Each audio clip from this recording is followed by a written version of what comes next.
Ah, il est peu commun l'épisode de cette semaine, il n'est pas filmé aux mêmes endroits que d'habitude, ni dans le petit setup que j'ai chez moi où d'habitude je vous partage les VFM, et encore moins à l'extérieur comme celui, le dernier, où je m'enregistrais en marchant dans la rue, ça permettait de vous partager un peu les paysages de l'hiver québécois. Aujourd'hui c'est dans la voiture tout simplement parce que je suis coincé encore pour une petite heure et demie dans ma voiture, dans un parking.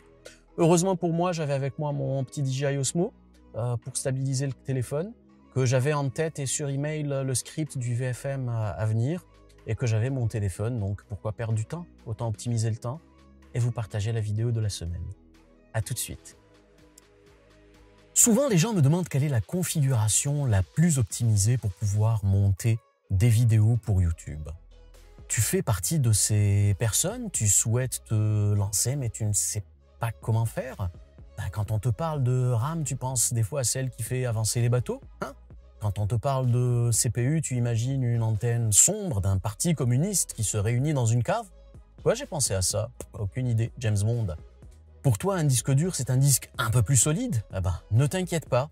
Dans la vidéo d'aujourd'hui, nous allons démystifier la configuration nécessaire pour que tu puisses faire tes jolies vidéos YouTube.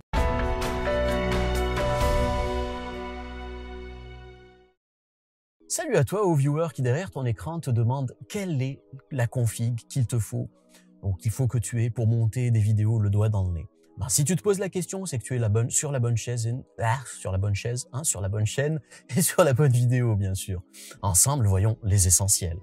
Avant tout, je te dis un truc, il n'existe aucune configuration idéale ou magique pour monter tes vidéos.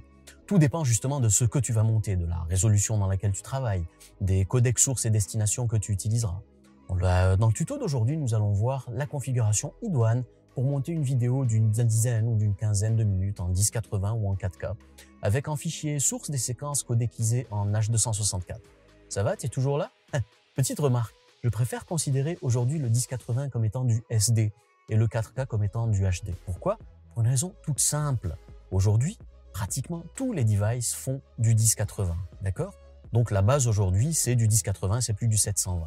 Donc le nom doit s'y adapter, sinon quand la 16K sera là, on dira quoi? Du UXQHD?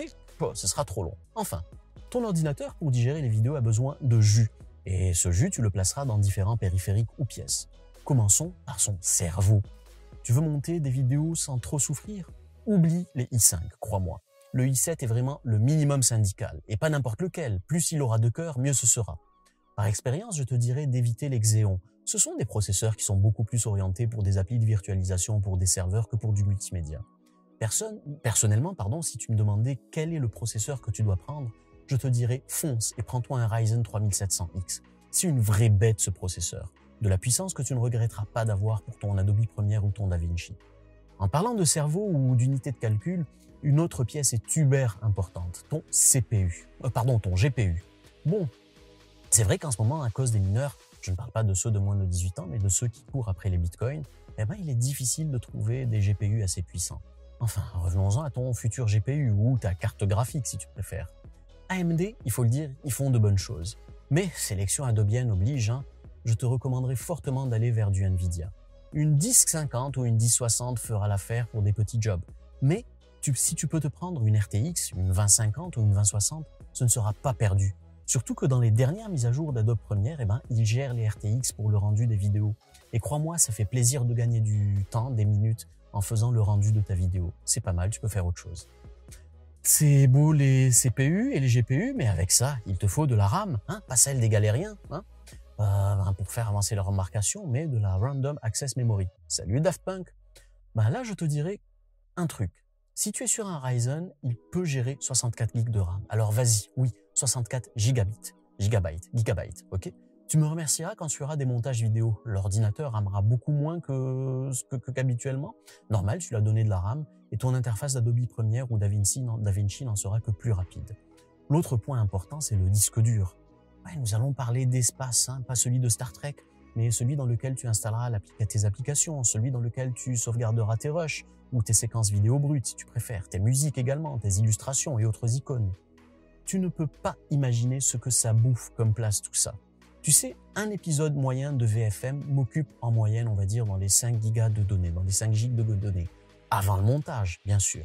Fais le calcul, un épisode par semaine, 52 semaines, ça fait facilement du 260 gigs de data à traiter et à sauvegarder. Donc un épisode monté, lui, consomme en moyenne du 2 gigs en H264. Donc, tu l'auras compris, il te faudra au moins 2 disques durs. Un premier en SSD ou un joli NVMe de 256 Go au moins.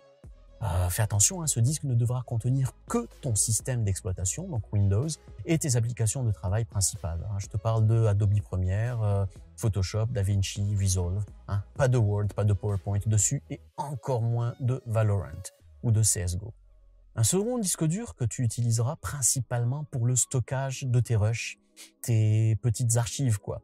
Et si tu peux te le permettre, un SSD en second disque dur, en troisième disque dur, ce serait du 128 Go qui te servira de disque de travail dans lequel tu mettras la matière de l'épisode ou de la vidéo que tu montes au moment. L'écran. L'écran, je te dirais qu'un 2,7K est amplement suffisant. Si tu peux aller plus loin en résolution, tu peux très bien le faire, mais entre nous, ce n'est pas parce que ton écran n'affiche que du 1080 que tu ne pourras pas monter de vidéos à de plus hautes résolutions. Ça ne veut rien dire. Puis ensuite, le boîtier, là tu peux choisir le modèle que tu trouves le plus sympa. Prends juste soin de bien ventiler le tout parce que ça fait tourner, ça fait de l'énergie, ça fait chauffer. L'alimentation, une bonne alim de 500 ou de 600 watts, ça fera l'affaire. J'insiste sur un point. Assure-toi de prendre une carte mère compatible avec le processeur que tu auras choisi.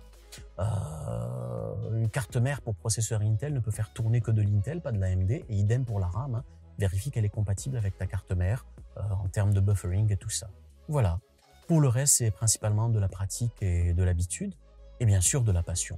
Si tu as des questions, n'hésite pas à les poser plus bas en commentaire, ça me fera plaisir d'y répondre. Si tu aimes la vidéo, ou même si tu ne l'aimes pas, la vidéo d'aujourd'hui, pose un like, c'est un ordre, oui, c'est un ordre, et puis abonne-toi à la chaîne, sinon le bonhomme 20h va venir hanter tes nuits. Enfin, trêve de plaisanterie, tu l'auras compris, c'est la fin du VFM d'aujourd'hui.